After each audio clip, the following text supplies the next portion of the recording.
Hola, el jaguar es uno de los símbolos más hermosos de la identidad americana. Desde el sur de los Estados Unidos, pasando por Centroamérica y América del Sur, la figura portentosa de este felino, su fortaleza, inteligencia y el misterio que marca su temperamento son parte de la iconografía de diferentes culturas que, a pesar de estar distantes, lo reconocen de la misma manera. El jaguar está ahí y se le entiende como una fascinante presencia, puente entre la vida y la muerte. Y Jaguar es una novela fuerte y feroz escrita por Santiago Wills que arranca contando la historia de Martín Pardo, un paramilitar que mantiene una cautivante relación con un jaguar llamado Rongo. El texto muestra mucho talento y mucho trabajo, la combinación necesaria para hacer la diferencia en el oficio de la escritura. La historia de Jaguar logra cazar al lector para llevarlo de la mano hasta las entrañas de la violencia de nuestro país. Santiago Wills, periodista y escritor bogotano, estudió filosofía en la Universidad Nacional y 2 maestrías, una en periodismo y otra en escritura creativa en 2 de las más importantes universidades de Estados Unidos. Ha recibido importantes premios de periodismo, es profesor y esta novela, Jaguar, fue semifinalista del prestigioso Premio Herralde. Santiago Wills, bienvenido a Conectados. Muchas gracias. Bueno, un gusto tenerte acá, Santiago. Antes de hablar de la novela y de Jaguares, quisiera que nos contaras cómo fue tu entrada a la Universidad Nacional para estudiar filosofía y qué pasó en esos años de colegio que te llevó a tomar esa decisión en tu vida.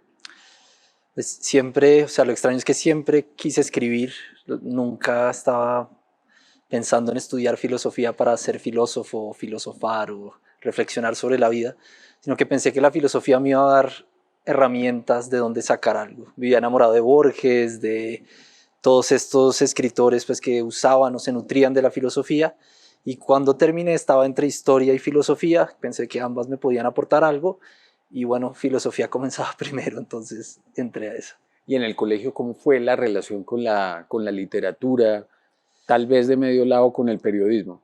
No, el periodismo empezó en la universidad. O sea, empecé en el colegio, leía mucho, me encantaba. O sea, en clases, en lugar de poner atención, tenía un libro debajo del pupitre y me la pasaba leyendo, no le prestaba tanta atención a las clases de matemáticas o cualquier otra materia.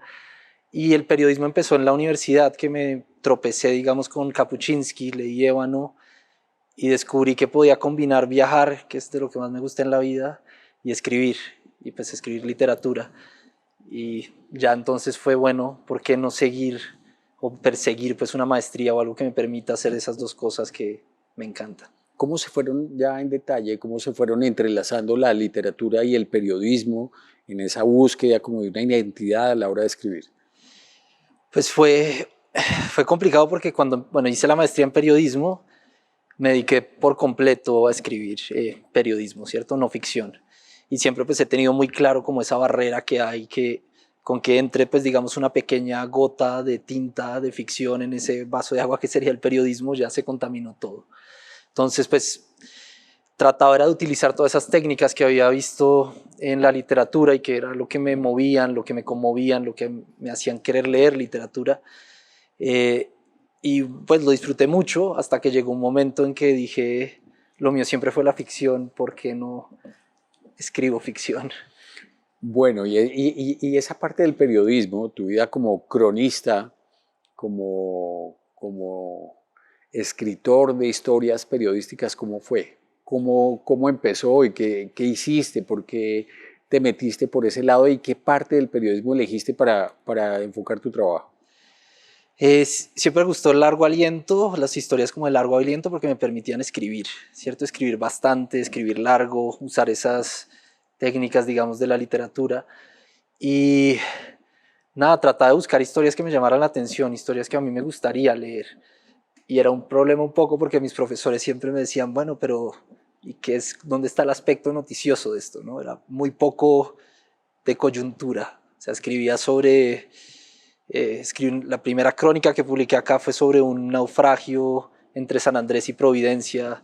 Se llamó Relato de otro náufrago, en que se fueron varios marinos en un barco entre San Andrés y Providencia, se incendió el barco, todos se botaron al agua porque pensaron que iba a explotar, el barco no explotó, pero pues quedaron ahí a la deriva durante casi un día y hubo a 3, si no estoy mal, que se los comieron los tiburones y bueno, otros que tuvieron una historia terrible para lograr sobrevivir.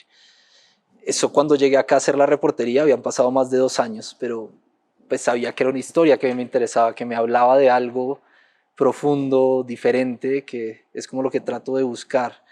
Lo mismo en Nueva York escribí sobre magos, sobre actores animales, sobre ratas, eh, bien ecléctica la cosa. Pues ahorita escribí una crónica sobre un árbol, un perfil sobre un árbol. Digamos que no es como lo tradicional de pasa algo y uno vaya, sino más bien qué es lo que se me quedó dando vueltas en la cabeza y que quiero tratar de que sea interesante para los demás, que encuentren lo mismo que a mí me llama la atención. Y ese tema de los viajes, ¿cómo funciona ahí? Ir hasta los lugares o cómo escoger los lugares a donde uno va. Es difícil porque, bueno, además la crónica cada vez es más compleja de escribir, porque muy pocos medios están dispuestos a uno costearle el viaje hasta estos sitios donde suceden las historias, y a mí entre más lejano, más recóndito sea el lugar, más me llama la atención. Entonces, bueno, mucho usar becas, usar fondos, lo que se pueda, y muchas veces sacar de los propios ahorros para pagar el viaje, escribir y confiar en que después se pueda pues vender para costearse lo que uno hizo. Pero sí, la regla es básicamente entre más extraño sea el lugar, más lejano, menos gente haya ido, más me llama la atención. ¿Qué piensas sobre eso que nos acabas de contar? Es decir, que hacer crónica cada vez es más difícil, que en el entorno periodístico lograr respaldo para poder hacer este tipo de trabajos ya no es tan fácil como era antes, es más complejo, el mundo de lo digital pues va a otro ritmo. ¿Qué piensas de eso y cuál es el efecto que está teniendo, digamos, como en el abanico, en el menú de lo que puede uno encontrar como consumidor en lo periodístico? Pues es triste, obviamente. Yo siento que llegué justo además como en ese último, eh, no sé, ese último pequeño esplendor que tuvo la crónica, ¿no? Sobre todo acá en Latinoamérica. Porque claro, antes uno alcanzaba a ver pues 60, 70, cuando hubo como esa auge en Estados Unidos con todo el nuevo periodismo que es, o sea, estaban dispuestos a llevar a Gay Talís durante 2 meses, pagarle un hotel en Los Ángeles para que persiguiera a Frank Sinatra. Acá luego pues que estaban dispuestos a mandar a cualquier cronista apenas hubiera algún evento para que estuviera ya 3 semanas cubriendo. Ya eso no pasa, toca uno mirar muy bien y casi siempre uno arriesgarse porque no hay muchos medios que estén dispuestos a publicar. A mí sobre todo me gusta, todavía tengo como ese fetiche por el papel, entonces hay muy pocas revistas y si aún menos revistas, digamos, que estén dispuestos a pagarle a uno lo que cuesta no solo el viaje, sino el trabajo, porque, o sea, por ejemplo, la crónica, pues este perfil sobre el árbol que se llama Alma Negra, yo fui 3 veces a Medellín, a Yarumal, como a buscar este árbol, y duré escribiéndolo casi 9 meses. Entonces, pues no, o sea, es más casi que se vuelve una Casi cosa un por año de amor. trabajo. Sí, y se vuelve casi que por amor al arte que uno lo hace, porque pues nadie me va a estar pagando como un salario que me permita vivir trabajando solo en eso durante, así sean 3 meses o 4 meses. En el caso de Jaguar, ¿cómo fue el tránsito de lo periodístico a la novela? Porque esto tiene raíces en el periodismo. Sí, así es, o sea, muchas de las historias que están en Jaguar nacen o se nutren de las crónicas que he escrito. Y creo que o sea, no tengo tanta imaginación como para crear de la nada todo ese mundo, entonces apenas me decidí que, bueno, quiero escribir una novela, tenía ya esta idea o esta imagen de un comandante paramilitar con un jaguar como mascota, dándome vueltas y vueltas en la cabeza. Dije, bueno, voy a hacer esta maestría, voy a concentrarme en escribir. ¿Y de dónde va a salir todo? Pues de lo que ya he hecho. Entonces fue bueno hacer más investigación, leer todo lo que pude sobre conflicto, eh, todo lo que pude, pues, relacionado también mucho con animales, porque me interesaba también cómo habitar esta mente animal, y luego ya sentarme a escribir y darle un poco así, aprovechar todos esos momentos que nunca ficcionalicé, ahora sí ponerles como estas pátinas para que cuadraran dentro de la novela. Antes de hablar ya de otros temas puntuales de la novela, mencionabas ahora el trabajo que implica prepararse como escritor para habitar la mente de un animal. Ahí, ¿cómo te preparaste? ¿Cómo trataste de entrar dentro de la cabeza, de los sentidos de un animal como este? Lo que quería era tratar de pensar justamente cómo ven ellos el mundo, no pensando como, no, él piensa como una persona y se enamora y hace todas estas cosas que hacemos nosotros como humanos. Eso me parecía como el camino un poco fácil. Lo que quería era más bien que él sintiera, percibiera el mundo. Entonces pensar, bueno, si yo fuera un jaguar, y bueno, leí bastante sobre felinos, jaguares, entonces diría, bueno, ¿cómo vería el mundo? ¿O qué me interesaría en el mundo? Entonces, no sé, o sea, los sentidos siento que serían mucho más poderosos, que estaría todo el tiempo oliendo cosas, escuchando cosas, viendo cosas que los humanos ya como que no estamos viendo, ¿no? No estamos como tan atentos a eso. O sea, ellos estarían mucho más atentos como a ese terreno, a esa vida mucho más encarnada, mucho más en el suelo, mucho más la selva, los olores, los sabores y unas memorias también mucho más físicas en ese sentido, ¿no? No tanto como uno piensa una memoria, una imagen, sino esa imagen o esa memoria que para el jaguar sería más bien la cacería, entonces ese sabor a sangre, esa como felicidad que debe traer o que debe traer ese momento en que captura la presa después de estarla acechando. Es muy impresionante el comienzo del libro que arranca con la cacería del jaguar, ¿no? Con las sensaciones que tiene el animal, es muy interesante. Pero esa sensibilidad para interpretar y describir el comportamiento y las actitudes del jaguar implica también una relación especial con los animales, además de la investigación que pueda uno desplegar en libros, en documentales, etcétera. Y en los agradecimientos, usted también menciona a su perro, Lobo. Sí. La relación con el perro, de alguna forma, ¿cómo te ayudó en esto? Mucho, mucho y o sea, me tocó tratar de maquillarlo mucho para tratar, sí, para intentar que no se sienta ronco al jaguar como un perro, porque claro, nunca he tenido un pelino de mascota, ni un gato así que sea mío, entonces no sabía exactamente cómo era y claro, muy pocas personas han tenido un jaguar como mascota para que le puedan decir a uno, bueno, así o así se comporta. Entonces hay muchas cosas de Lobo, que igual es un perro raro, bastante desjuiciado y complejo. Sí, que no se comporta como un perro, no hace mucho caso, hace como lo que quiere. Entonces muchas de las cosas que pasan ahí fueron un poco como él actuaba, cuando estaba como en su lado más salvaje, digamos, y después tratar de voltearlo para volverlo felino.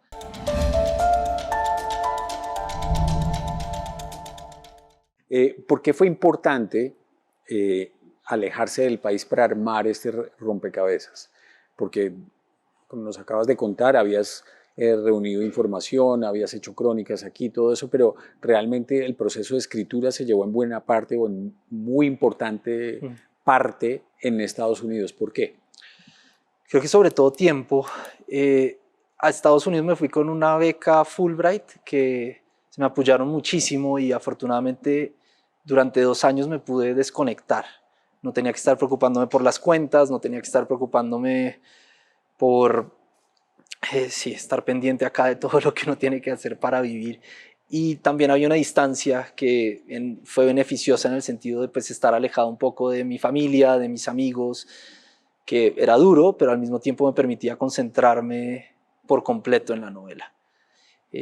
Sí, y la distancia con Colombia creo que ayudaba porque le permite a uno de una manera muy literal como ver desde afuera, ¿cierto? Lo que está pasando en el país y darse cuenta en un contexto diferente de lo que es estar adentro o estar afuera y todo lo que está ¿Y cómo se pasando. ve desde afuera, con la distancia?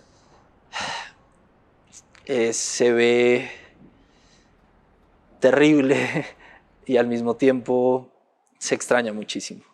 Era lo que me pasaba, o sea, lo veía, pues uno ve esta violencia pues tan descarnada, tan dolorosa, eh, tan, sí, pesadillesca, dantesca, y al mismo tiempo mientras estaba allá, después de un tiempo decía como quiero estar ahí, me hace falta estar en este mundo, habitando como este espacio que es tan rico, incluso en esa misma violencia, que suena terrible, pero hay algo ahí que le da a uno como colombiano una visión diferente, no sé si para bien o para mal, pero nos da una visión diferente y una manera de acercarnos al mundo muy distinta. Tuviste la oportunidad de conversar sobre los detalles de lo que fue, de lo que es o lo que fue la vida de estos grupos violentos paramilitares en estas zonas alejadas, en la selva, con gente que haya pertenecido a esas organizaciones. Sí, estuve, pues durante el tiempo que estuve haciendo crónicas y eso pude hablar con varios y sucedió algo muy divertido y es pues de las coincidencias extrañas que ya había definido un poco dónde quería ubicar el pueblo de la novela, que es pues en este lado de la sierra, del lado de Valledupar, y están pues mirando, revisando Justicia y Paz. Esas eran Barranquilla, si no estoy mal, y me encontré con alguien que estaba ahí haciendo una vuelta, me puse a hablar con él, justamente él era un expara que estaba ubicado por esa zona, y cuando estábamos hablando me empezó a hablar de sus compañeros y había uno que tenía el alias de Tigre, y yo dije, vea pues, qué buena coincidencia. ¿Y qué aprendiste de la conversación con ellos? Creo que lo más importante es como que son personas, ¿no? Que no son monstruos o es gente que le ha tocado vivir vidas muy diferentes a las que uno está acostumbrado. Y parte de lo que quiero hacer con Jaguar o lo que quería hacer con Jaguar es mostrar que todas estas personas que pues ya se quedan como en el imaginario como estos monstruos, como este blanco y negro, tuvieron que partir de unas circunstancias en las que nosotros no sabemos muy bien qué habríamos hecho. Queremos creer que no habríamos hecho lo que ellos hicieron, pero también me parece una creencia a veces ingenua, porque no tuvimos esas circunstancias.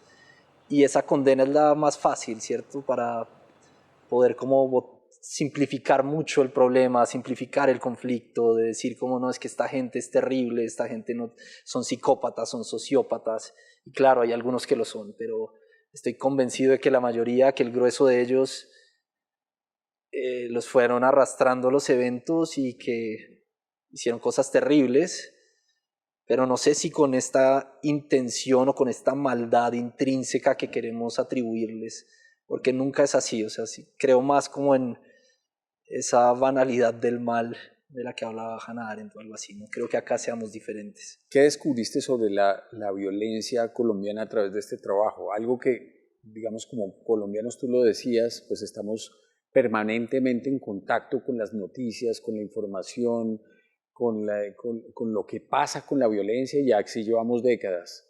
¿Qué te deja como conclusión nueva después de haber trabajado tanto tiempo en un proyecto como este sobre el tema de nuestra violencia?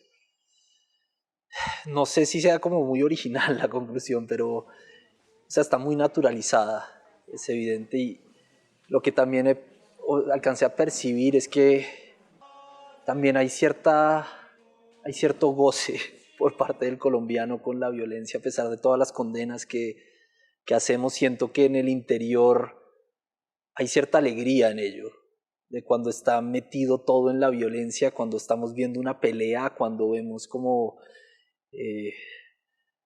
que están linchando a alguien, que es algo que nos debería espantar, la gente lo disfruta. Es ese mismo impulso de cuando está uno en un trancón y está pasando al lado de un accidente y la gente frena para mirar qué es lo que pasó y ver la sangre que hay. Y es terrible y al mismo tiempo es muy natural, que también es algo que creo que a la gente se le olvida, ¿no? La naturaleza es en sí muy violenta.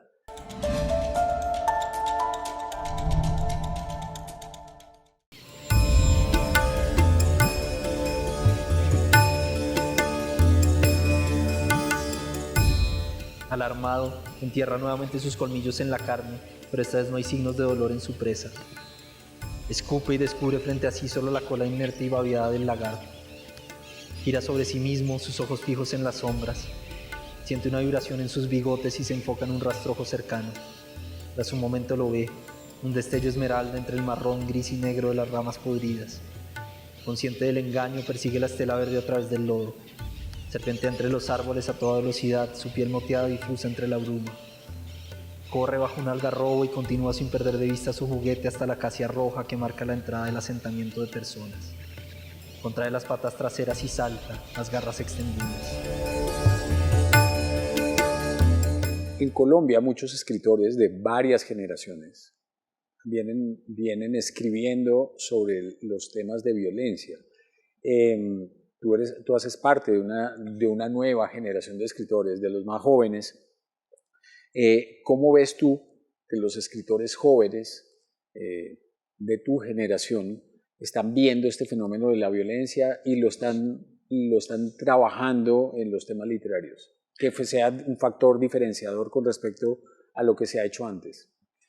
Creo que se está tratando de una manera bastante sutil, que eso en parte yo por eso quería hacer como algo más como en tu cara, que fuera como muy de frente, porque se trata de una manera muy sutil, sobre todo como a través de la autoficción o de personajes pues mucho, no sé, jóvenes o que están en ciudades y que empiezan como a vivir todo esto. Hay otros que sí están yendo como más, de una manera mucho más explícita también. Y no, creo que hay como una camada de escritores y de escritoras muy, muy buenas que están saliendo ahorita, que vale la pena leer. ¿Qué te gusta y qué no te gusta del periodismo colombiano, de lo que se está haciendo hoy? Que me gusta que todavía hay muchos grandes periodistas, hay muchos periodistas que están yendo al terreno, están destapando escándalos de corrupción, están siendo realmente críticos frente al gobierno, frente al poder, sí, que están todavía dispuestos, a pesar de todo lo que hablábamos antes, de todos los problemas que hay, a arriesgarse para escribir una crónica, a dedicarle meses, un año, a escribir sobre algo que en principio uno creería que no le va a interesar a nadie. Eso me encanta. Que no me gusta que los medios siguen desapareciendo, que hay una ignorancia inmensa frente a cómo funciona el periodismo. Y ya cualquier persona cree que puede ser periodista y no es tan sencillo. No es como yo voy a decir lo que yo creo y voy a dar mi opinión a través de un escrito. No, hay que investigar, hay que saber, hay que hacer reportería, hay que ir a terreno, hay que hablar con las personas, hay que leer mucho. Y a la gente se le olvida eso. La gente cree que hoy es cuestión de fundar un medio cualquiera en internet y publicar un montón de basura y como tienen millones de seguidores, entonces están haciendo algo bueno, y realmente no es así. Yo creo que el tiempo va a demostrar que eso fue una pérdida de tiempo y de espacio. Bueno, en proyectos que vienen ya los tienes Sí. entre manos. Sí, estoy trabajando en otro libro que es como la otra cara de la moneda. Este es como Jaguar de ficción, estoy haciendo un libro sobre el jaguar no ficción, digamos. Es sobre la relación del felino, del jaguar con América. Estoy trabajando con una beca que da como la Fundación Gabo y el Hey Festival. He estado viajando por toda América Latina tratando pues, mi tesis, digamos, es probar cómo el jaguar forjó América, cómo somos lo que somos en gran medida o en parte gracias a este felino en el que nunca pensamos. He estado en el sur de Arizona, estuve en Brasil, en Pantanal, viendo jaguares, estuve en Costa Rica, en una playa cerrada al público en la que llegan tortugas a desovar y llegan los jaguares a comérselas. Voy pronto para Surinam a investigar sobre el tráfico de partes de jaguar. Voy a México y luego voy a la Amazonía brasilera también. En lo personal, ¿qué sientes por este animal? Me encanta, no es mi animal favorito, todo el mundo cree eso. En verdad es el lobo mi animal favorito, pero tiene una belleza inaudita, ¿no? Uno lo mira y uno no cree que esto pueda ser posible. Y siento que nosotros muchas veces lo olvidamos, ¿no? La gente piensa en África, de inmediato piensa en leones, piensa en Asia, piensa en tigres como el símbolo. En América no tanto, tal vez por lo que es tan grande o por la extensión, no sé, pero la gente le dice en América y no piensa de inmediato en el jaguar. Y yo quisiera que lo pensáramos, porque es como este símbolo de belleza, de poder, de equilibrio, y a nivel no solo pues estético, digamos, sino también ecológico, es importantísimo. Es como una muestra de que un hábitat está bien si hay un jaguar. Si hay jaguar ahí significa que todo está en orden, por decirlo de alguna manera. y hay una correlación, digamos, entre los lugares donde está el jaguar, los lugares donde hay agua, de la que se nutre toda América, y en temas pues culturales también está en todas partes, ¿no? Todas las civilizaciones en las que se entrecruzaban con el jaguar lo admiraban y lo deificaban y lo veían como este ser mágico, poderoso, sobrenatural.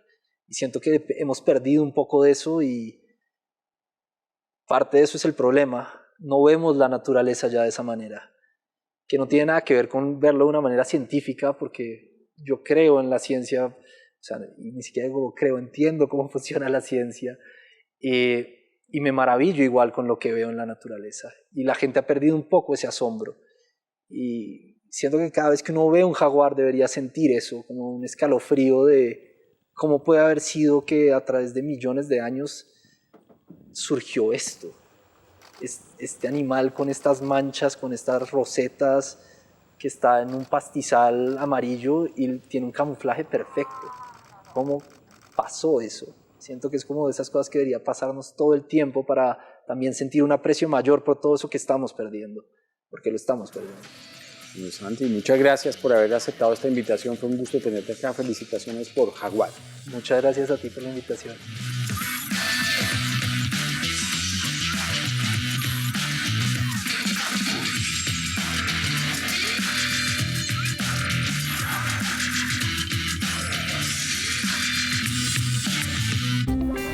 Este contenido es financiado por el Fondo Único de TI.